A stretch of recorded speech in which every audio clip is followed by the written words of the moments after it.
Hello, hello la famille unique, j'espère que vous allez bien. Ah, l'anneau lumineux dans les lunettes. Bon, pour l'instant, j'ai pas besoin de mes lunettes, mais je serais bien obligée de les remettre.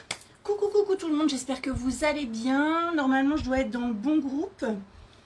Je vais juste attendre quelques minutes que vous vous connectiez. Que les commentaires apparaissent, ça je sais pas trop, puisque il y a souvent des bugs de commentaires dans les groupes. Ah, c'est bon, je vois vos têtes, donc je sais que ça fonctionne. Coucou Delphine. Est-ce que vous pouvez mettre des petits commentaires? Je pense que vous en avez mis, que vous m'avez dit bonjour puisque vous êtes des gens. Alors déjà, ma connexion internet s'est interrompue. Bon, excusez-moi. Je suis donc passée sur la 4G. Coucou Véronique. Bon, c'est bon. Allez, j'ai un commentaire impeccable. Bon, j'espère que tout le monde va bien. Coucou Ingrid. Oui, voilà. Bon, bah alors j'ai eu un bug dès le début de connexion, mais je me suis remise sur la 4G et tout va bien. Je suis ravie de vous retrouver aujourd'hui pour une formation spéciale soins de peau. Vous savez que c'est mon domaine d'expertise, que j'adore en parler, je pourrais en parler pendant des heures. Marie a eu la gentillesse de m'offrir l'opportunité de venir sur le pop pour vous exposer un petit peu ma vision de la peau, des soins de peau et nos masques, puisque justement sur l'offre du mois de juillet, on a eu vraiment une belle promo. Donc mon live vient en complément du live de Nadia du début du mois qui elle vous a donné toutes les astuces pour vendre les masques. Moi maintenant je vais venir vous donner quelques petites pistes d'éclaircissement ou de...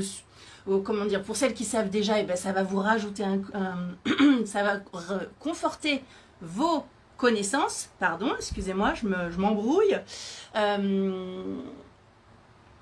Et vous aussi vous êtes ravis, c'est tant mieux alors. Et donc comment on va faire? J'ai droit à 1 heure en tout, hein.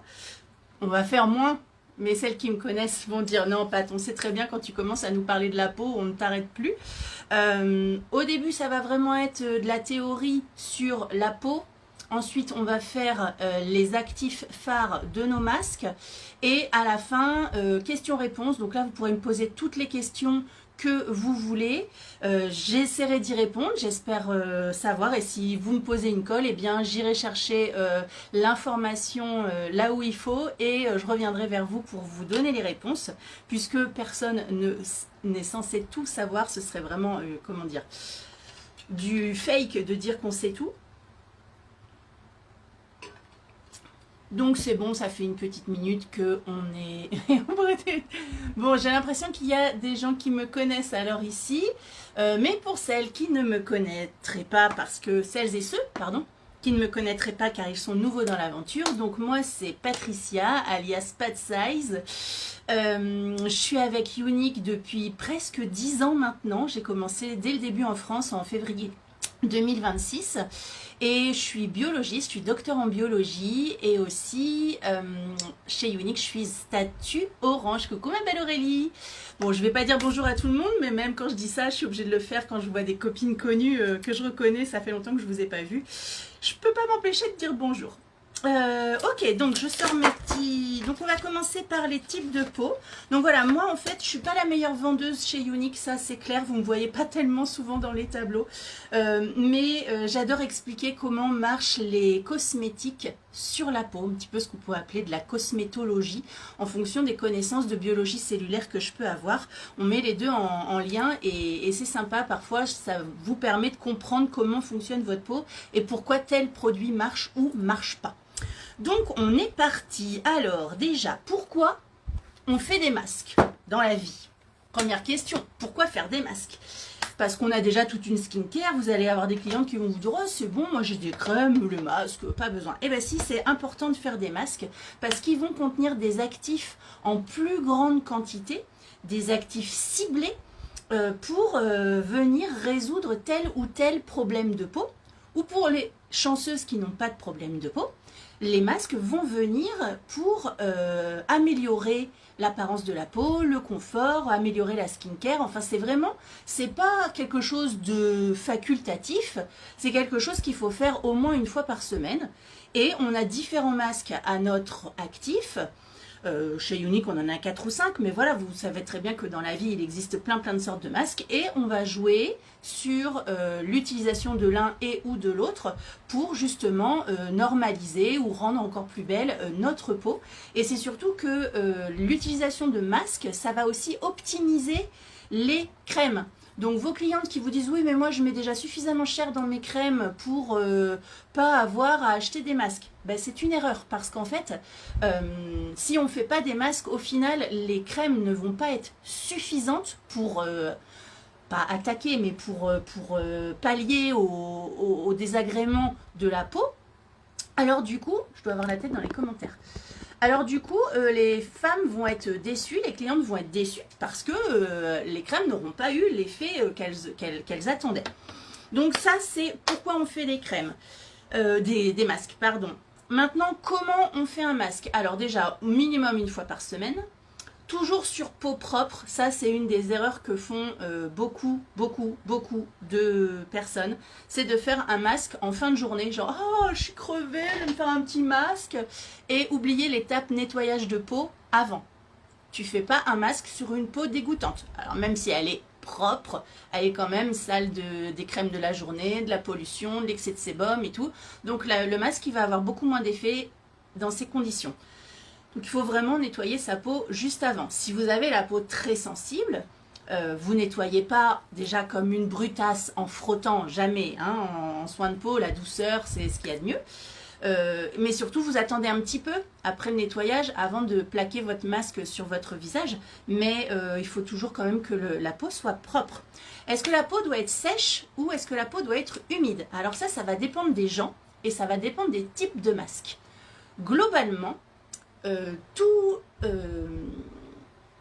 quand la peau est sensible, donc là après on va aller voir après, quand la peau est sensible, donc il peut y avoir plusieurs cas de peau sensible, il va falloir que la peau soit humide, alors pas dégoulinante d'eau, hein, juste humide pour poser le masque. Ça va permettre une meilleure répartition, ça va permettre d'économiser le produit parce que ben, voilà aussi vous allez moins en mettre au final puisque ça va s'étaler mieux. Et surtout, ça va attaquer moins vite les cellules. Les actifs vont moins être en contact direct avec l'eau. Ça va permettre de véhiculer les actifs un petit peu partout et ça va être moins... Coucou Cindy, merci d'être passée. Ça va être moins corrosif, entre guillemets, pour la peau. Donc, peau sensible, toujours sur peau humide. Les peaux normales, grasses, pas sensibles, épaisses, on peut y aller direct, notamment l'exfoliant. Si vous y allez direct sur peau sèche, c'est impeccable, ça va bien marcher. Voilà, ok.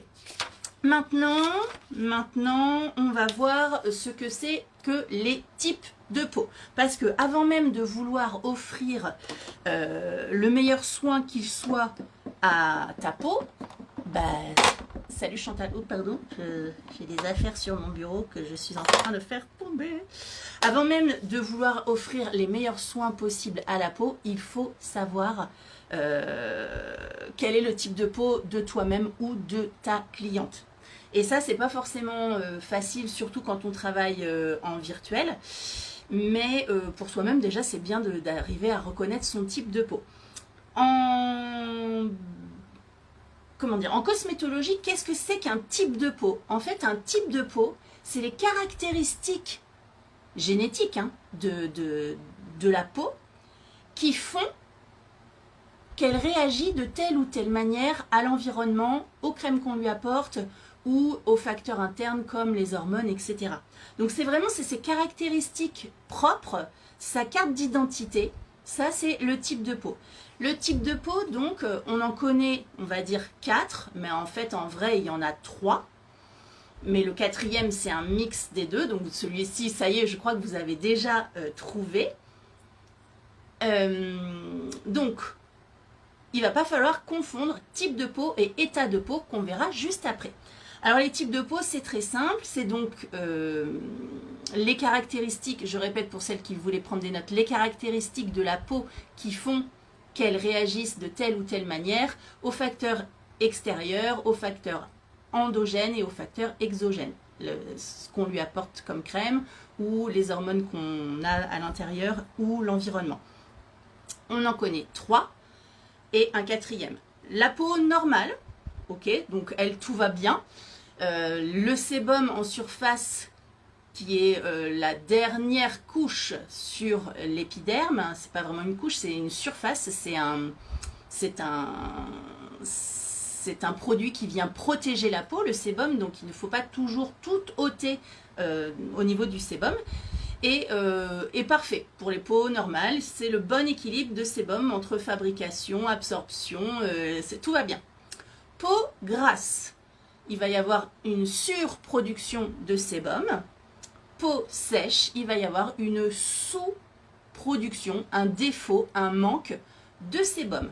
Donc ne confondez surtout pas peau sèche et peau déshydratée, parce que la peau sèche, c'est bien un type de peau, c'est génétique. À l'intérieur de vous, vous avez la peau sèche, vous aurez, ma foi, toute votre vie, la peau sèche, même si ça peut évoluer.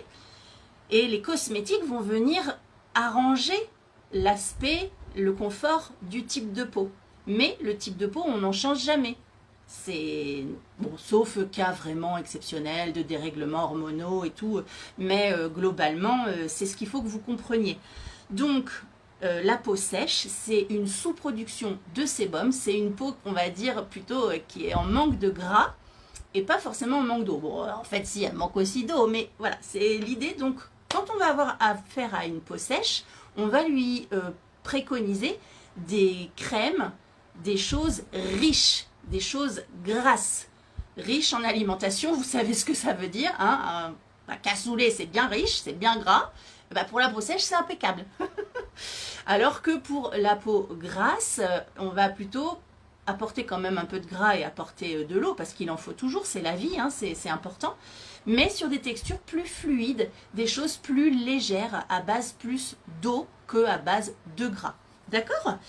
Le 4e type de peau, donc on est là, c'est la peau mixte qui va être un mélange entre peau normale et peau sèche ou peau normale et peau grasse. On peut avoir une mixte sèche ou une mixte grasse, d'accord? Donc le 4e, il existe, mais parce que c'est une réunion des deux. Ok, c'est bon pour tout le monde, je pense que vous connaissiez déjà tout ça.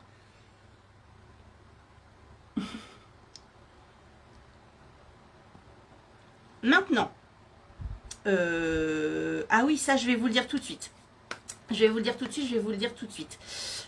va faire un petit tableau pour savoir reconnaître une peau, un type de peau, comme ça vite fait, même aiguiller votre cliente sur le type de peau qu'elle a en lui posant des questions. Donc, sur votre tableau en ligne, vous allez noter les types de peau. Donc, on commence peau grasse, peau sèche, peau normale et en dernier, peau mixte. Et en colonne, vous allez pouvoir faire une grande colonne pour les pores et une deuxième colonne teint, aspect de la peau. Donc la peau grasse, qu'est-ce qu'elle a comme particularité au niveau des pores? Les pores sont dilatés, les pores sont apparents, on les voit à l'œil nu, même, pas dire on les voit de loin, puisque faut pas exagérer non plus, mais quand on s'approche de la personne ou que la personne se regarde dans le miroir, elle voit ses pores et ils sont vraiment larges et dilatés. Donc ça c'est pour la peau grasse.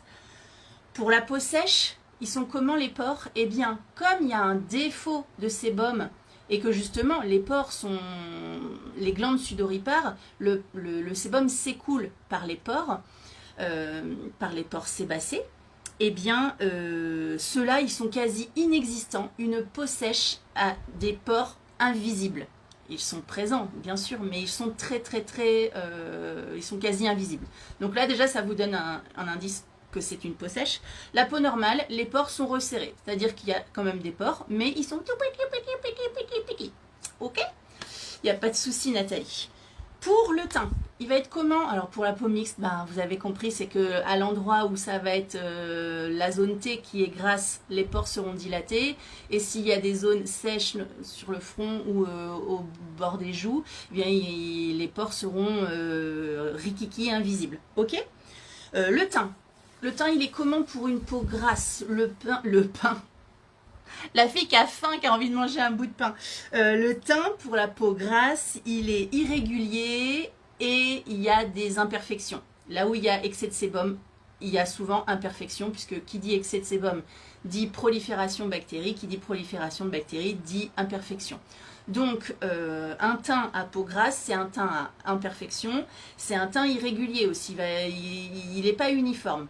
Justement, dans la colonne peau normale, le teint, il est comment? Il est uniforme, il est éclatant. Et pour la peau sèche, il est comment le teint?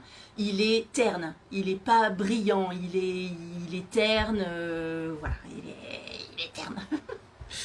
Qu'est-ce qu'on pourrait trouver là? Il est gris, non, gris c'est pas très positif, ouais, il est terne. Bon, j'ai pas d'autres mots.